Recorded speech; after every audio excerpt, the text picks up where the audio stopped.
Assalamualaikum warahmatullahi wabarakatuh. Yang terhormat Bapak Ibu dosen penilai ujian kinerja PPG. Perkenalkan, nama saya Darulwan Munte, mahasiswa PPG guru tertentu dalam jabatan tahun 2025, Kementerian Agama Republik Indonesia, LPTK Universitas Islam Negeri Imam Bonjol Padang dengan NIM 25240100973. Saya akan melaksanakan ujian kinerja di MAN 1 Labuhan Batu Utara, Provinsi Sumatera Utara, kelas 10 PASE, mata pelajaran Quran Hadis, materi pengertian Al-Quran menurut para ulama. Terima kasih dan selamat menyaksikan. Wassalamualaikum warahmatullahi wabarakatuh.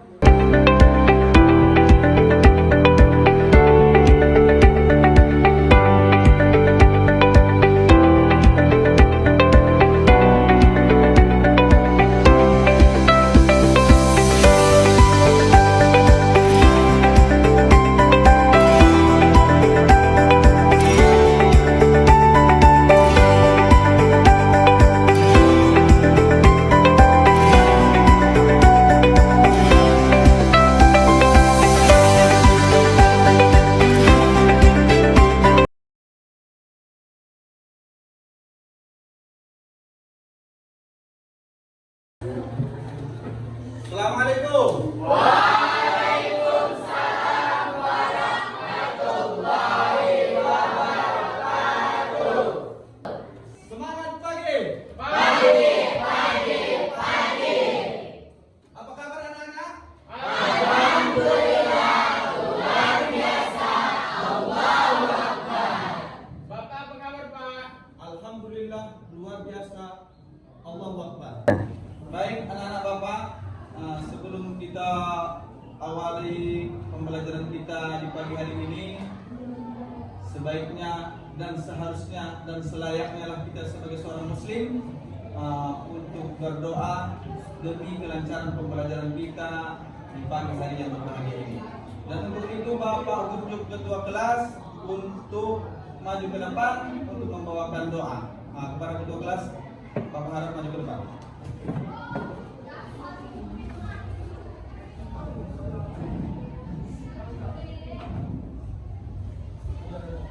Sebelum kita belajar, alangkah baiknya marilah kita berdoa. Doa dimulai.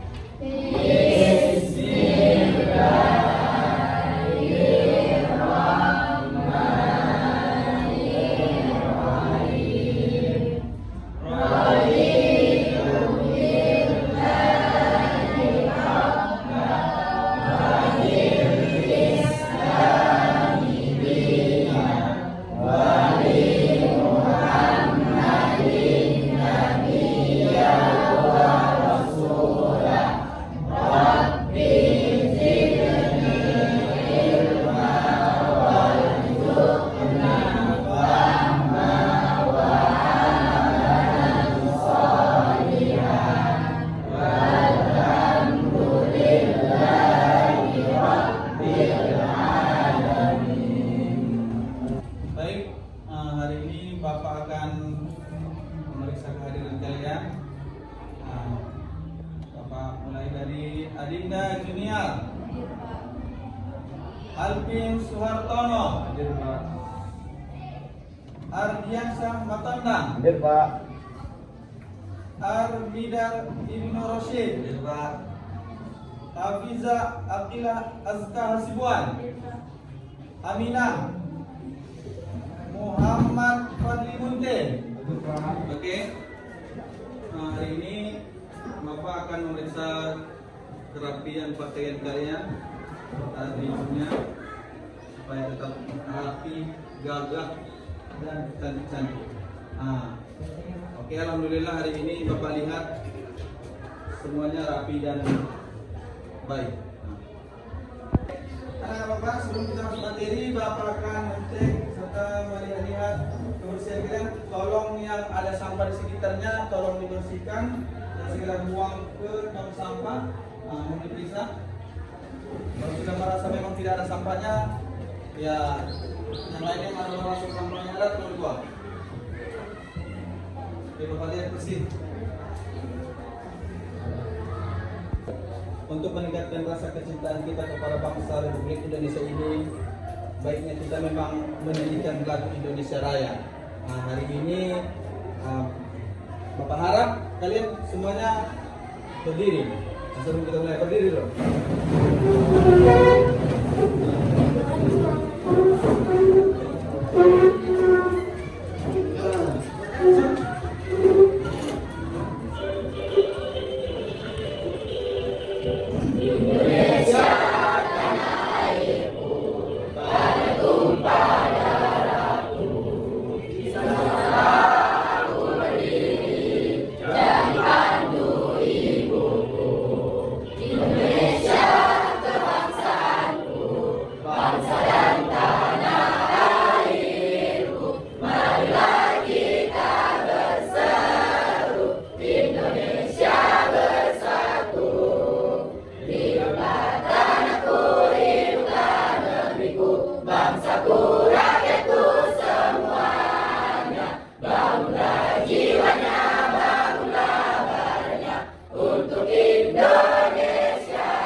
Sedikit ingin bertanya tentang dari pertanyaan juga akan menimbulkan Bapak harap motivasi kalian untuk senantiasa bertakwa kepada Tuhan yang Maha Esa. Tadi pagi siapa yang salat subuh?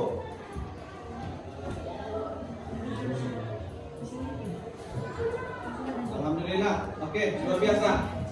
Bapak harap itu adalah sebagian daripada kewajiban kita sebagai seorang muslim untuk senantiasa mengerjakan sholat 5 waktu. Itu dia termasuk bagian daripada ketakwaan kepada Tuhan yang Maha Esa kita sebagai seorang muslim untuk senantiasa menjalankan ibadah sholat 5 waktu. Anak-anak Bapak, minggu lalu kita sudah membahas pelajaran sebelumnya yaitu tentang Al-Quran. Ada yang tahu apa itu Al-Quran? Ya? Al-Quran adalah kitab suci Allah yang dimana di dalamnya berisi tentang perkataan-perkataan Allah. Oke, ada lagi yang lain? Ya Pak, Oke. Al-Quran adalah kalam Allah yang diturunkan kepada Nabi Muhammad melalui malaikat Jibril. Oke, bagus. Ada yang lain? Saya Pak, Oke. Al-Quran adalah kalam Allah yang diturunkan kepada Nabi Muhammad SAW melalui perantara malaikat Jibril. Al-Quran disampaikan kepada kita secara mutawatir dan ditulis dengan mushaf-mushaf yang dimulai dengan surah Al-Fatihah dan diakhiri surah An-Nas. Oke, bagus. Tepuk tangan untuk itu semuanya.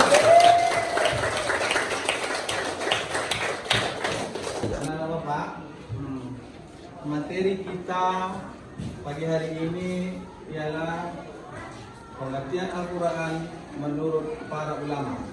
Sebelum kita kupas tuntas tentang pengertian Al-Quran menurut para ulama, ada poin-poin yang harus kalian tuntaskan, kalian selesaikan. Tujuan pembelajarannya salah satunya ialah itu yang harus kalian selesaikan. Yang pertama ialah menjelaskan peserta didik kalian harus mampu menjelaskan pengertian Al-Quran menurut para ulama.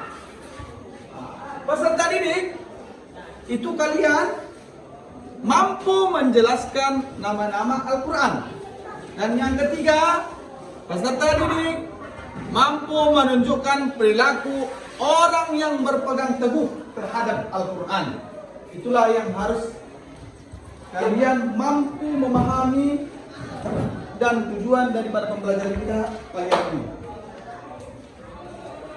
Oke ya? Oke Nanda, Nanda Bapak, apa materi kita di pagi hari ini?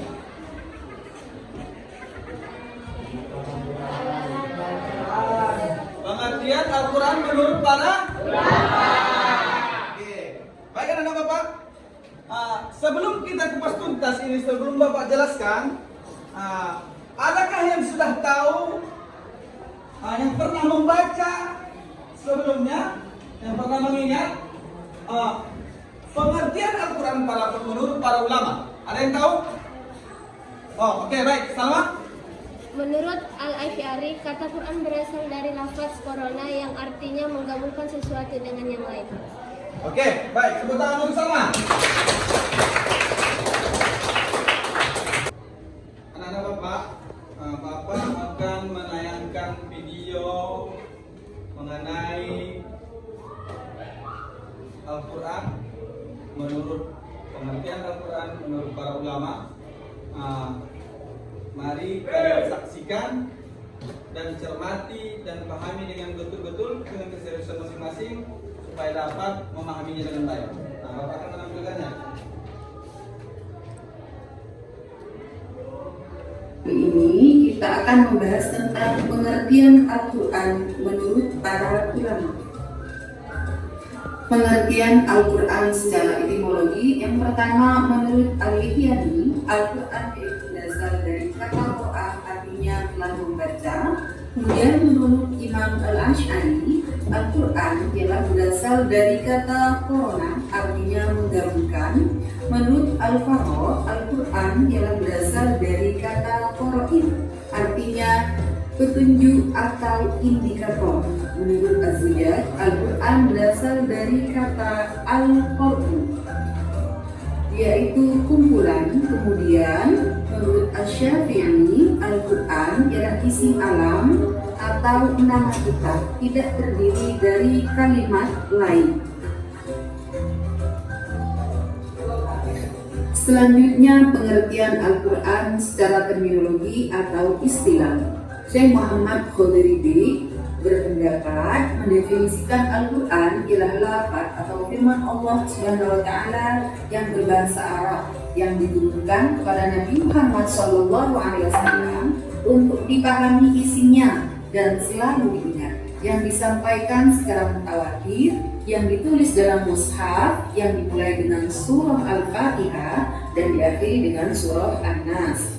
Dan menurut Muhammad Abduh mendefinisikan pengertian Al-Quran sebagai berikut, yaitu kitab atau Al-Quran adalah bacaan yang tertulis dalam mushaf-mushaf yang terpelihara di dalam dada atau hati orang-orang yang menjaganya dengan menghafalnya, yakni orang-orang Islam.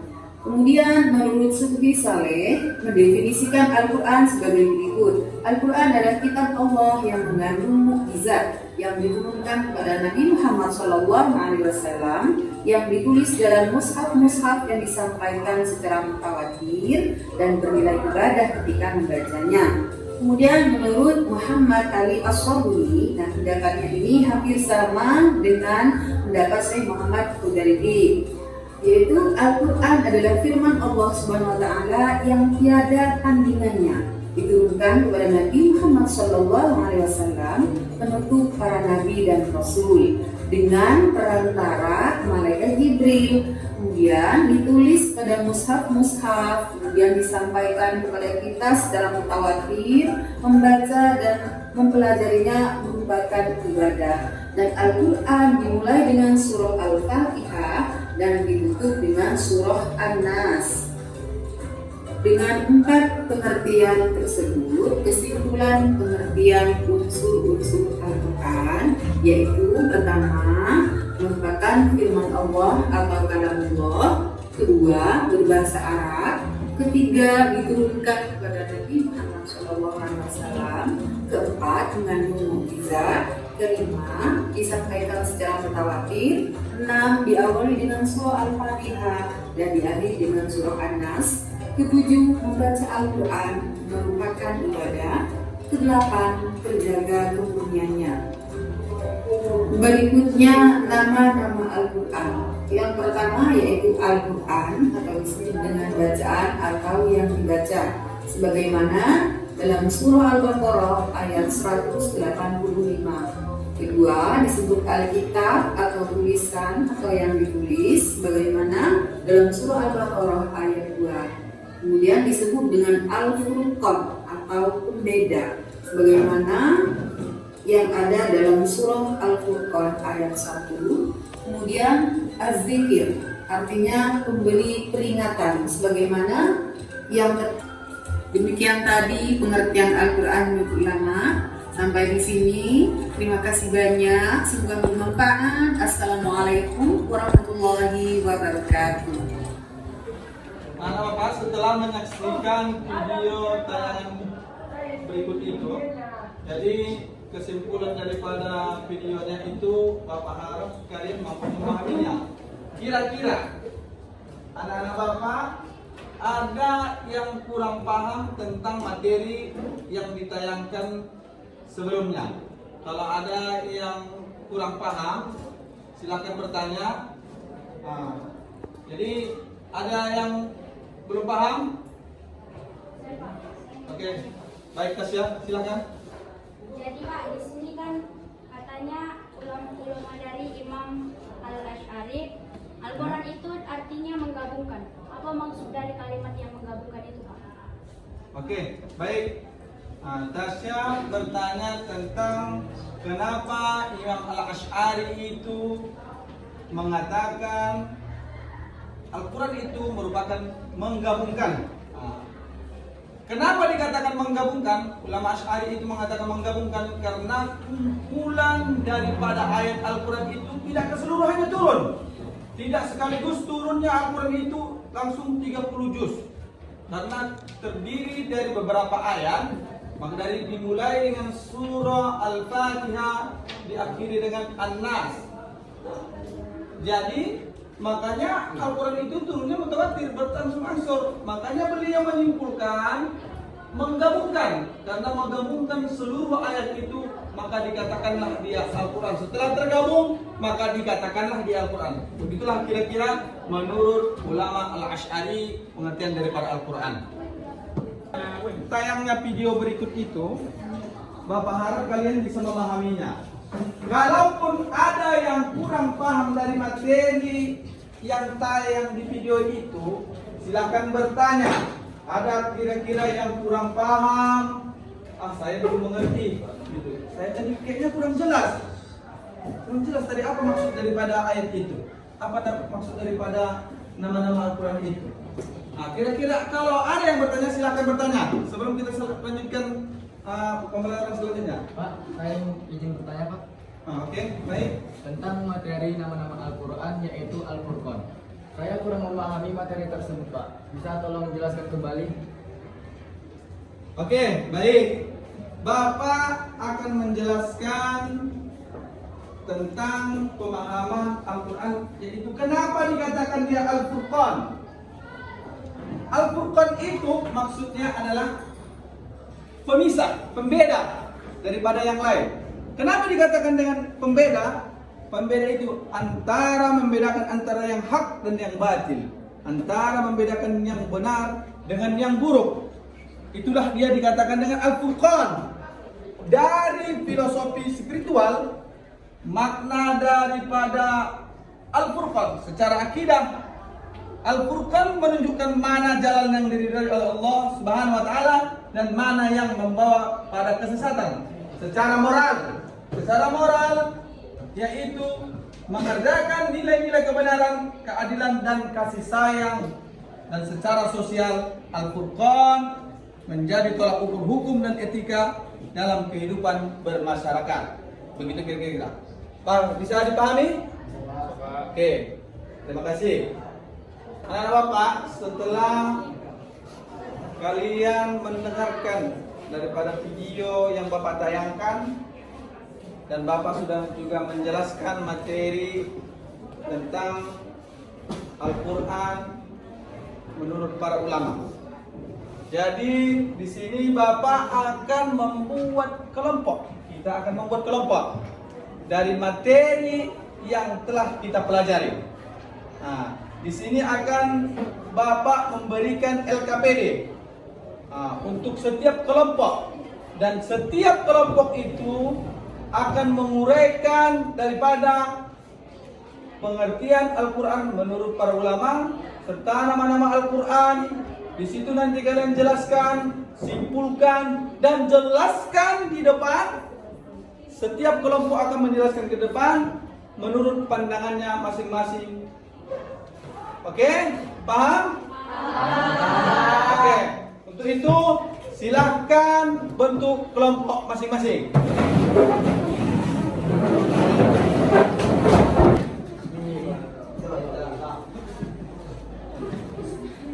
Oke, ini aja bedanya. Silahkan kerjakan bersama-sama supaya nanti dapat ayatnya. Nggak usah.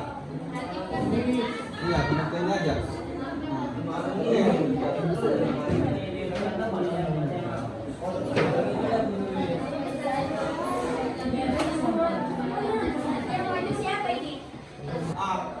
Apakah sudah siap anak-anak? Sudah.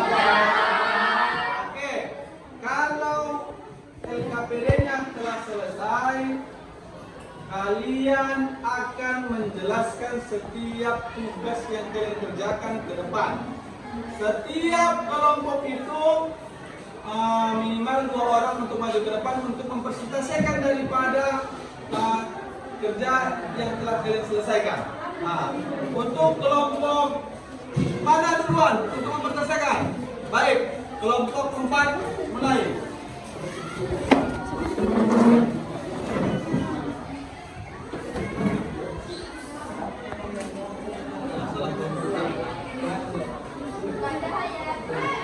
Assalamualaikum warahmatullahi wabarakatuh. Waalaikumsalam warahmatullahi wabarakatuh. Perkenalkan, kami dari kelompok 4 ingin mempresentasikan hasil diskusi yang telah kami buat kami, yang akan disampaikan oleh teman saya, Salma Ariska. Bismillahirrahmanirrahim. Pertanyaan pertama adalah, ada beberapa nama yang dimiliki oleh Al-Quran serta pengertian Al-Quran menurut para ulama. Jelaskan. Jadi teman-teman, nama Al-Quran terbagi menjadi 5. Yang pertama Al-Quran, yang kedua Alkitab, yang ketiga Al-Furqan, yang keempat Al-Jibril, yang kelima At-Tanzil. Menurut Imam Al-Hujjaj, kata Al-Quran berasal dari kata Al-Qur'an yang artinya kumpulan, yaitu merupakan intisari dari kitab-kitab yang diturunkan kepada para nabi sebelum Nabi Muhammad SAW. Untuk pertanyaan yang kedua, ada pernyataan bahwa bagi pembaca Al-Quran akan mendapatkan pahala. Jelaskan pernyataan ini. Hadis riwayat Muslim meriwayatkan, barang siapa yang membaca satu huruf dari kitab Al-Quran, maka baginya satu kebaikan dan satu kebaikan bernilai 10 kali lipat. Mungkin inilah yang dapat kami sampaikan dari presentasi kami. Kami akhiri. Wabillahi taufiq wal hidayah. Wassalamualaikum warahmatullahi wabarakatuh.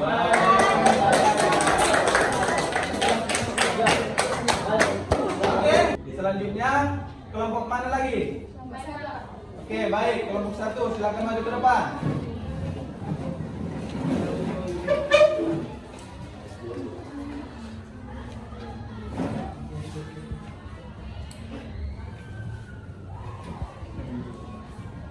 Assalamualaikum warahmatullahi wabarakatuh. Perkenalkan, kami dari kelompok 1 ingin menyampaikan hasil diskusi kami. Yang akan menyampaikan hasil diskusi kami adalah teman saya Azillah. Saya akan menyampaikan hasil diskusi kami. Ada beberapa nama yang dimiliki oleh Al-Quran serta pengertian Al-Quran menurut para ulama. Jelaskan. Al-Quran menurut Al-Ijani. Al-Quran adalah bentuk kata Alkitab. Alkitab, benda atau inti masdar dari kata kerja qoro'a yang artinya membaca, at-tanzil dan ad-dzikr. Ada pertanyaan bahwa bagi pembaca Al-Quran akan mendapat pahala. Jelaskan pernyataan ini. Dilipat gandakannya pahala per huruf yang diangkat derajatnya, mendapat ketenangan hati dan menjadi penolong atau syafaat di hari kiamat. Sekianlah hasil yang kami sampaikan ini. Assalamualaikum warahmatullahi wabarakatuh. Waalaikumsalam. Setelah kelompok 1 menjelaskan daripada hasil diskusi mereka dan serta mempresentasikannya di depan, masuklah kita untuk selanjutnya, yaitu kelompok terakhir. Bukan nomornya yang terakhir, tapi mereka lah yang akan terakhir menutup pada hasil diskusi mereka pada hari ini. Untuk itu, pada kelompok 2 kami persilakan untuk maju ke depan. Bapak harap maju ke depan untuk mempresentasikan hasil diskusinya. Silakan, ayo nak.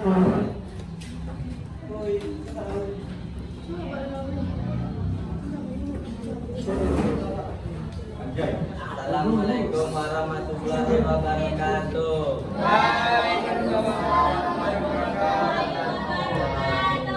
Kami dari kelompok 2 ingin mempresentasikan hasil diskusi kami yang akan dibawakan oleh Sabila. Ada beberapa nama yang ditunjuk oleh Al-Quran serta pemahaman Al-Quran menurut para ulama. Ada 5 nama Al-Quran. Yang pertama Al-Quran, Al-Kitab, Al-Furqan, Al-Zikr, At-Tajir. Menurut Al-Asy'ari, Al-Quran, kata Al-Quran berasal dari lafaz korona, artinya menggabungkan sesuatu dengan yang lain. Kata ini lalu dijadikan sebagai nama kumpulan wahyu yang diturunkan kepada Nabi Muhammad SAW. Pendapat ini juga didasarkan pada kenyataan bahwa surat-surat, ayat-ayat dan huruf-huruf Al-Quran saling beriringan dan saling digabungkan. Pendapat ini pun memiliki banyak berikut. Sekian presentasi dari kelompok 2.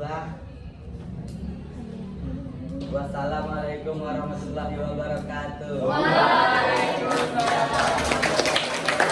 Setelah tadi diskusi kelompok yang kita lakukan, kalian sudah mempresentasikan ke depan. Bapak akan menyimpulkan pelajaran kita di pagi hari yang berbahagia ini tentang pengertian Al-Quran menurut para ulama dan nama-nama daripada Al-Quran. Bapak harap daripada pelajaran kita di pagi hari ini, kalian mampu memahami dan mengamalkannya di kehidupan sehari-hari tentang pengertian Al-Quran menurut para ulama dan nama-nama Al-Quran itu. Anak-anak, apakah pelajaran kita di pagi hari ini menyenangkan? Bapak tanya sekali lagi, apakah pelajaran kita di pagi hari ini tentang mempelajari Al-Quran dan pengertian Al-Quran menurut para ulama menyenangkan? Alhamdulillahirabbil alamin. Baik, setelah kalian tadi pelajaran ini kalian katakan menyenangkan, baik, Bapak akan mengevaluasi daripada yang kalian katakan menyenangkan tentang pelajaran kita di pagi hari ini. Baik, siapa yang masih ingat tentang nama-nama Al-Quran? Saya, Pak. Oke, baik, Ananda, silakan. Yang pertama Al-Quran, yang kedua Alkitab, yang ketiga Al-Furqan, yang keempat Al-Zikr, yang kelima At-Tanzil. Oke, baik, bertepuk tangan. Kesimpulan daripada pembelajaran kita di pagi hari yang berbahagia ini, Bapak harap kalian mampu mengamalkan setiap daripada pengertian dari Al-Quran dan pengertian Al-Quran menurut para ulama. Marilah kita di kehidupan sehari-hari kita mengamalkan dalam pelajaran yang kita dapat di sekolah ini untuk dapat kita implementasikan di sekolah maupun di luar sekolah dan di lingkungan tempat tinggal kita. Bapak harap dengan pertemuan kita di pagi hari ini kalian tetap semangat untuk pelajaran selanjutnya, kalaupun memang hari ini sangat melelahkan bagi kalian karena banyak diskusi-diskusi yang kalian selesaikan. Bapak ucapkan terima kasih dan Bapak akhiri dengan kita ucapkan bersama-sama dengan pelajaran kita hari ini mengucapkan Alhamdulillah.